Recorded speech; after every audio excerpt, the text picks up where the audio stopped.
versus a cropera, even when they're sitting next to each other, they'll have completely different microbes on them, and it's at roughly 200. The algae actually has a lot more diversity of bacteria types associated with it. Okay?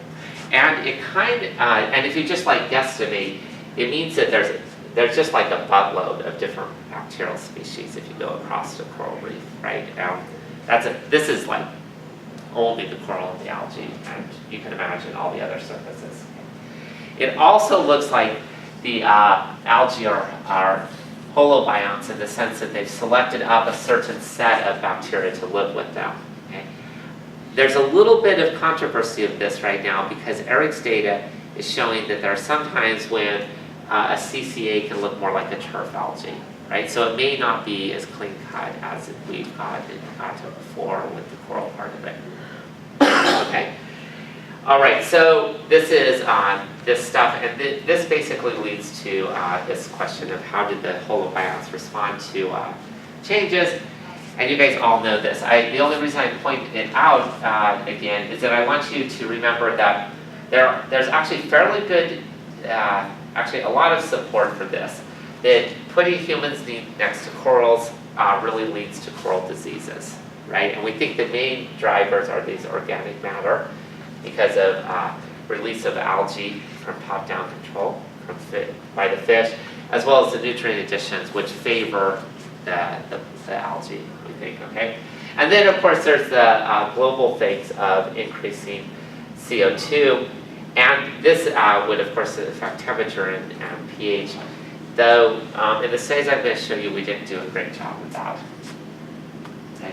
So the first study was really back in the day, when this was David Klein, so this would be about 2004 when he first started this, and he really built this really, it's a very cool system.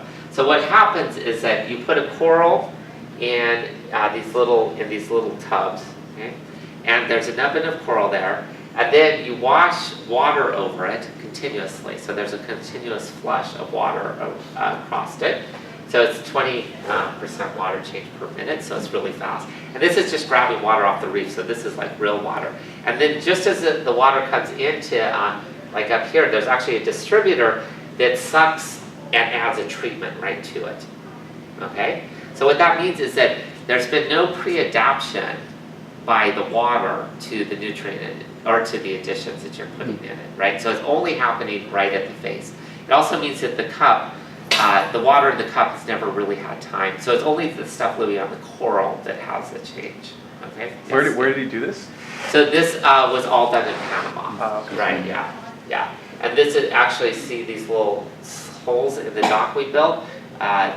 All the no-see-ums came up, and it was one of the most miserable places to work in the history of the world. Because this is just built basically on, so you know no-see-ums? They're the worst bugs ever. Little shits bite you, and they give you these, and then they get infected. In fact, Nealon got so infected with strep, I guess, that he had to be flown out to the hospital. Anyhow, so that's why we don't work in Panama anymore. No, this is a great place. This is the Stry Station down in Bocas del Toro, which is a good place to do work. This means that you can do these you can really do real treatments, okay? Like there's a whole bunch of bullshit treatments in the coral literature. In fact, essentially all of it is bullshit, right? Because you just go out and you put out nubbins on the reef and you have no idea of what's going on or anything. This is this is actually like real science, I would say. So then if you wash over things like nitrogen and phosphate and iron and so forth in the system, what you see is something that was controversial at the time, right? Basically, the corals don't care about adding nutrients. So they're totally happy. So these are the nutrient treatments, okay?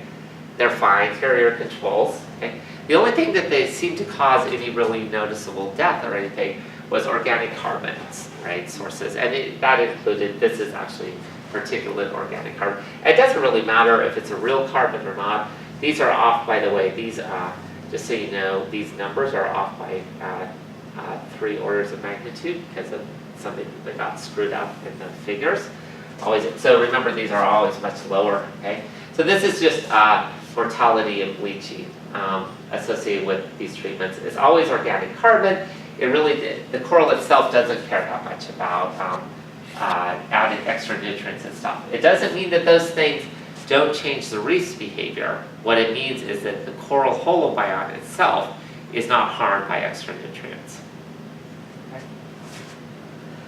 All right, and then finally, the not so surprising result once you have that other one is that once you add, once you see that, then you're like, well, that screams microbes, right? And so of course, then you check microbial growth rates. And so this is just a way of looking at microbial production. And what you'll see is that only the organic carbon treatments lead to this microbial, these increased rates of microbial production. Okay? All right, and then this is also important here. So what you look at in this case is that we're going to go, and we're just going to go to a healthy coral, okay? And we're going to culture from that healthy coral Vibrios, or what we're going to call enterics. So this is on TCBS, and the enterics are things that grow on LB. So things that like to be in nutrient-rich conditions, or sorry, lots of food around, okay? And then all we're going to do is add them back to the corals. So remember, these came off corals, but now we're going to add them back to nubbids, and we're going to ask, does it kill them? And this is just it. So here's the controls, no coral death. Then you add these back, and in about 13 days, all the corals die, right? So what that means is that the pathogens that can kill a coral actually already live on the coral. So if you change conditions in such a way that the coral can't control their normal microbes, then they're going to die. Yes? What was the time scale in that previous experiment? The previous experiment that LT did, okay, 30 days, sorry. LT50 is about 15 days in this one. And then we've got also the lethal doses, but I'm blanking on what they were, okay? So it's actually not so dissimilar to this one in timing. But I don't remember the details. Yes? So does that mean that all the microbes are carbon limited? Or does it mean that if you put carbon in, then the coral can't manipulate stuff as well anymore? You've taken control away from the coral component of the symbiont. Right, so you could probably think of these guys that are there as maybe non-resident Okay. ones, or it could be, so that could be that they're normally just kept pretty tightly Like rare controlled biosphere type thing. by the amount of mucus, right, that's Okay. associated. Or it could just mean that they're a normal part of the community, and they are carbon limited Okay. in that system. But you add carbon and they go pathogenic. They're definitely carbon limited as a community. That's what that glucose experiment shows you. They're not nutrient limited, they're carbon limited.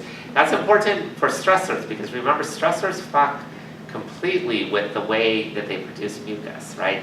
If you touch a coral, as anybody knows, as soon as you stress it out, it starts just pushing out mucus, right? So you can imagine that the change in mucus type would then leave them more susceptible to microbial infections. So I have a quick question about the coral mucus. So if you stress them, I'm assuming the initial burst would be much more viscous than whatever's in the middle or towards the end of their stress cycle.